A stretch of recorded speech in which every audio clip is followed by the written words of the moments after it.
आज की कहानी है विधवा से सच्चा प्यार। कहानी को पूरा देखें। कहानी पसंद आए तो चैनल को सब्सक्राइब और वीडियो को लाइक जरूर करें। अरुण का मुंबई में ट्रांसफर हो गया। बड़ी मुश्किल से उसे 2 साल पहले ये नौकरी मिली थी। इसी वजह से वह मना नहीं कर पाया। पहले वह दिल्ली में नौकरी करता था। दिल्ली उसका खुद का शहर था और उसे दिल्ली से मुंबई पहुंचा दिया गया था। फिर भी परिवार की कंडीशन को देखकर उसने ये स्वीकार कर लिया। अरुण को सरकारी क्वार्टर मिल रहा था पर उसे वहां रहना पसंद नहीं था, इसलिए उसने अपने ऑफिस के पास ही एक घर रेंट पे ले लिया। उस घर में 2 लोग पहले से ही रहते थे। रूम काफी बड़ा था। रूम के अंदर ही एक तरफ किचन, दूसरी तरफ बेड और अलमारी थी। बाथरूम पूरे घर में एक ही था जो बाहर था। अरुण 23 साल का एक खुशमिजाज इंसान था। सबकी सहायता करता और सबसे अच्छे से बोलता था। जॉब के चलते उसे यहाँ घर से इतनी दूर आना पड़ा। उसने काम करने के लिए एक नौकर भी डाल रखा था जिसका नाम लाला था। लाला वहीं पास में ही रहता था। जब भी अरुण उसे बुलाता वह आ जाता था। अरुण के ऑफिस का टाइम सुबह 10 से 5 का होता था। कभी कुछ इमरजेंसी हो तो उसे रात में जाना पड़ता था। अरुण को मुंबई आए आज 5 दिन हो गए थे। अभी तक उसे यह भी नहीं पता था कि वहाँ पर और कौन कौन रह रहा है। आज संडे था। संडे को अरुण की ऑफिस में छुट्टी थी। अरुण उठ के जैसे ही रूम के बाहर आया, उसने देखा कि बाहर एक छोटा सा बच्चा बैठा धूप सेक रहा था। रूम खुलने की आवाज से उस बच्चे ने अरुण की तरफ देखा और हल्का सा मुस्कुराया। अरुण भी उसके सामने मुस्कुराया। फिर अरुण उसके साथ बातचीत करता। उससे पहले अंकित नाम से आवाज लगाते हुए उसकी माँ वहां आई। अरुण उसे देखे जा रहा था। उस औरत ने अपनी नजर घुमा ली और बच्चे की तरफ बढ़ गई। अरुण भी अंदर चला गया और उसने रूम लॉक कर लिया। वह सोचने लगा, ऐसे किसी शादीशुदा और एक बच्चे की माँ को देखना गलत है। वह ऐसी गलती कैसे कर सकता है। नाश्ता करके अरुण वापस बेड पर आकर बैठ गया। अरुण को ऐसे रूम लॉक रखना पसंद नहीं था। उसे सब खुला खुला अच्छा लगता था। पर अभी जो हुआ उसके बाद बाहर जाने की उसकी हिम्मत नहीं थी। बाहर से अभी भी माँ बेटे की बोलने की आवाजें आ रही थी। अरुण को कुछ सामान लेने मार्केट भी जाना था। वह लाला का इंतजार कर रहा था ताकि वह काम करके जाए, फिर वह भी मार्केट चला जाए। उसे यहाँ आए कुछ ही दिन हुए थे तो वह खास किसी को पहचानता भी नहीं था। तब तक बाहर से लाला आवाज लगाता है। जब अरुण जाकर देखता है तो लाला के साथ वह बच्चा ही खड़ा था। वह भी अंदर आ गया। लाला ने कहा, भैया यह अंकित है, सामने जो अनीता दीदी रहती हैं उनका बेटा। दीदी यहाँ स्कूल में टीचर है। लाला की बात सुनकर जैसे ही अरुण की नजर सामने गई, अनीता सामने दरवाजे पर ही खड़ी थी। लाला अरुण को अंकित और अनीता के बारे में बता रहा था और अरुण बड़े ध्यान से सुन रहा था। अनीता ने अंकित को आवाज लगाई। वह तुरंत अपनी माँ के पास चला गया। लाला भी अपना काम करने लगा। जैसे ही वह काम करके गया, अरुण भी मार्केट चला गया। अरुण जब वापस आया तब शाम हो रही थी। जैसे ही वह अपने रूम में आया, पीछे पीछे अंकित भी अंदर आ गया। उसने अंकित को चॉकलेट दी। चॉकलेट लेकर अंकित अपने रूम में चला गया। अरुण अभी लेटा ही था कि बाहर से आवाज आई। उसने उठ के बाहर देखा तो सामने अनीता खड़ी थी। उसने अरुण के हाथ में चॉकलेट दी और कहा, अंकित के ज्यादा करीब आने की कोशिश मत करना, आगे से उसे कोई भी चीज मत देना, और चली गई। अरुण ने सोचा शायद अनीता ठीक कह रही है, अभी उसे कुछ ही दिन तो हुए हैं। ऐसे ही दिन बीतते गए। अरुण और अनीता का जाने का टाइम एक ही होता था। शाम को जब वह वापस आता तब अंकित उसे खेलते मिलता। वह उसके पास तो नहीं जाता था, पर उसे देखकर मुस्कुरा जरूर देता था। इतने दिनों में अभी तक उसने अंकित के पापा को नहीं देखा था। उसे हमेशा अंकित के साथ अकेले ही उसकी माँ दिखती थी। उसे देखकर वह इतना तो समझ गया था कि अनीता यहाँ की लोकल नहीं थी, उसके जैसे ही कहीं बाहर से आई थी। एक दिन जब अरुण ऑफिस से लौट कर आया तो देखा अंकित रो रहा था। जैसे ही उसने अरुण को देखा वह उसे हाथ पकड़कर अपने कमरे में ले गया। वहां जाकर अरुण ने देखा तो अनीता नीचे गिरी हुई थी। उसने पास जाकर देखा तो उसे तेज बुखार था, इस वजह से शायद वह बेहोश हो गई थी। उसने लाला को गाड़ी लेकर बुलवाया और अस्पताल लेकर गया। तेज बुखार के चलते वह बेहोश हो गई थी। डॉक्टर ने अनीता को, अंकित भी डर के मारे अरुण के गले लग गया था। अनीता की हालत देखकर अरुण की आंखें भी नम हो गई थी। अनीता अभी तक होश में नहीं आई थी। अंकित अरुण की गोद में ही सो गया था और अरुण भी बाहर बैठे बैठे ही सो गया। अनीता जब होश भी आई तो उसने खुद को अस्पताल में पाया। वह सोच में पड़ गई। उसे बस इतना ही याद था कि उसे चक्कर आया और वह गिर गई। उसे अंकित याद आया। वह बेड से उठने लगी, तभी वह नर्स आ गई। उसने नर्स से पूछा, सिस्टर मैं यहाँ कैसे आई?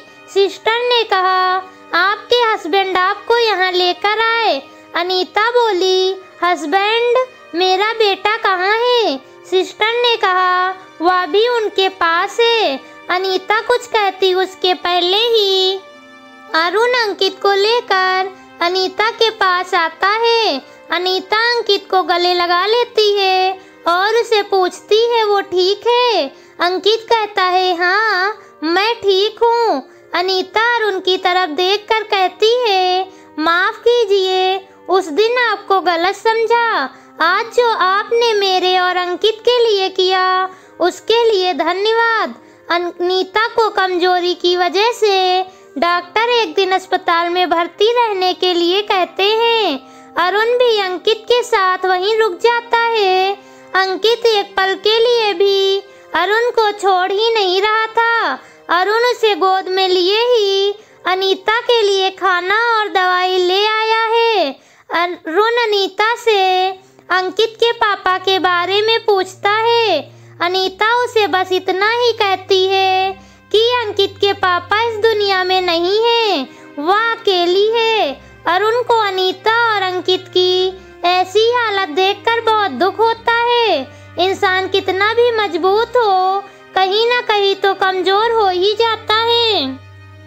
दूसरे दिन अनीता को डिस्चार्ज मिल जाता है। अरुण लाला को बोलकर गाड़ी मंगवाता है और अनीता को घर ले आता है। दिन बीतते जा रहे थे। अनीता बिल्कुल अच्छी हो गई थी। उसने स्कूल जाना वापस से शुरू कर दिया था। अंकित अरुण के ज्यादा करीब आ गया। अरुण और अनीता में अब अच्छी बातें होने लगी थी। फिर भी दोनों अपने अपने एक दायरे में कैद थे। अरुण अनीता से प्यार करने लगा था, पर वह उससे कुछ कह नहीं पा रहा था। उसके ऊपर अपने घर की जिम्मेदारी भी थी। अनीता भी अरुण को पसंद करने लगी थी, पर वह अपनी मजबूरी जानती थी। वह एक बच्चे की माँ थी, साथ में वह एक विधवा भी थी। वह एक ऐसा पास्ट पीछे छोड़ आई थी जो कभी भी उसके आज को तबाह कर सकता था। अनीता अरुण के उसके प्रति चाहत से भी परिचित थी। ऐसे ही अरुण को मुंबई आए 2 साल से ज्यादा हो गया था। अरुण इस बीच में कई बार अपने घर भी हो आया था। इस बीच उसकी एक बहन की शादी भी हो गई थी। अरुण और अनीता के बीच एक ऐसा रिश्ता बन गया था जो सब रिश्तों से अलग था। दोनों एक दूसरे के दर्द को बिना बोले ही समझ लेते थे। उनके रिश्ते का कोई नाम नहीं था। अरुण ने कई बार अनीता से उसके घर वालों के बारे में पूछा था, लेकिन हमेशा वह इस बात को टाल जाती थी। अरुण के घर वालों ने अब अरुण के ऊपर शादी का दबाव डालना शुरू कर दिया था। उसके मम्मी पापा अब यही चाहते थे कि वह अब शादी कर ले। कब तक वो वहाँ अकेला रहेगा? वह अनीता से शादी करना चाहता था, लेकिन वह यह भी जानता था कि उसके मम्मी पापा एक विधवा और एक बच्चे की माँ से शादी कराने के लिए कभी भी तैयार नहीं होंगे। वो उसे समाज का डर दिखाएंगे। वो किसी और से शादी करना भी नहीं चाहता था, इसलिए उसने घर जाना ही कम कर दिया। उसने घर में भी 3-4 साल शादी करने के लिए मना कर दिया। एक दिन अरुण और अनीता ऐसे ही बैठकर बातें कर रहे थे। बातों बातों में अरुण और अनीता को पूछता है, उसको यहाँ 3 साल होने को आए हैं, उसका यहाँ से ट्रांसफर कभी भी हो सकता है। अगर उसका ट्रांसफर हो गया तो क्या वह उसके साथ चलेगी? अनीता सोच में पड़ जाती है वह क्या जवाब दे, क्योंकि इतना आगे तो उसने सोचा ही नहीं था। उसे बीच में पड़ी देखकर अरुण हिम्मत करके अपने दिल की बात उसे बोल देता है। अनीता, कब से तुम्हें कहना चाहता हूँ लेकिन कह नहीं पाया। बहुत प्यार करता हूँ तुमसे। तब से जब तुम्हें पहली बार देखा तुमसे शादी करना चाहता हूँ। मुझे कोई फर्क नहीं पड़ता कि तुम विधवा हो। मैं अपने मम्मी पापा को मना लूँगा। मुश्किल है पर मान जाएंगे।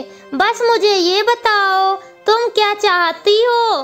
तुम्हारे मन में क्या है? अनीता के आंखों में आंसू आ जाते हैं। वो अरुण से कहती है, अरुण, मैं भी तुमसे प्यार करती हूँ।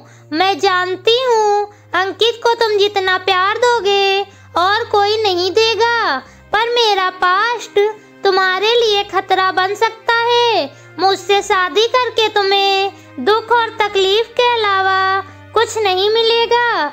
अरुण कहता है, मैं अंकित को अपना नाम देकर एक सुरक्षित भविष्य देना चाहता हूँ। अनीता कहती है, आपके प्यार, आपके जज्बात की मैं कद्र करती हूँ, पर आपके साथ कोई भी रिश्ते में बंध कर मैं आपको कोई भी मुसीबत में डालना नहीं चाहती। आपके मम्मी पापा की बहुत सी उम्मीदें आपसे जुड़ी हुई हैं। मैं उन उम्मीदों को तोड़ना नहीं चाहती। आपके मम्मी पापा कभी भी एक विधवा को स्वीकार नहीं करेंगे। समाज अभी भी इसकी इजाजत नहीं देता है। अरुण कहता है, कौन सी समाज की बात कर रही हो तुम? एक छोटे से बच्चे को लेकर तुम्हें उसकी और अपनी सुरक्षा के लिए इधर उधर भागना पड़ा। उस समाज की बात कर रही हो तुम? माना कि मेरे मम्मी पापा को मनाने में टाइम लगेगा, लेकिन वो मेरी बात जरूर समझेंगे। आखिर मेरी भी तो बहनें हैं। मैं अगले हफ्ते ही दिल्ली जाकर उनसे बात करता हूँ। अनीता अरुण को कोई जवाब नहीं देती। उसे पता चल गया था कि अरुण हार मानने वालों में से नहीं था।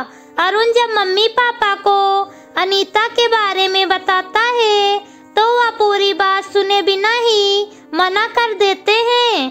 फिर अरुण दीदी को मनाता है और वह अरुण की बात सुनकर समझ जाती है कि अरुण अनीता के बिना नहीं रह सकता।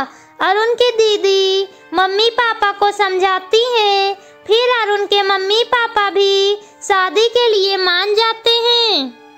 फिर दोनों की शादी हो जाती है और तीनों मिलकर एक नई जिंदगी की शुरुआत करते हैं। दोस्तों कहानी अच्छी लगी हो तो वीडियो को लाइक और चैनल को सब्सक्राइब जरूर करें।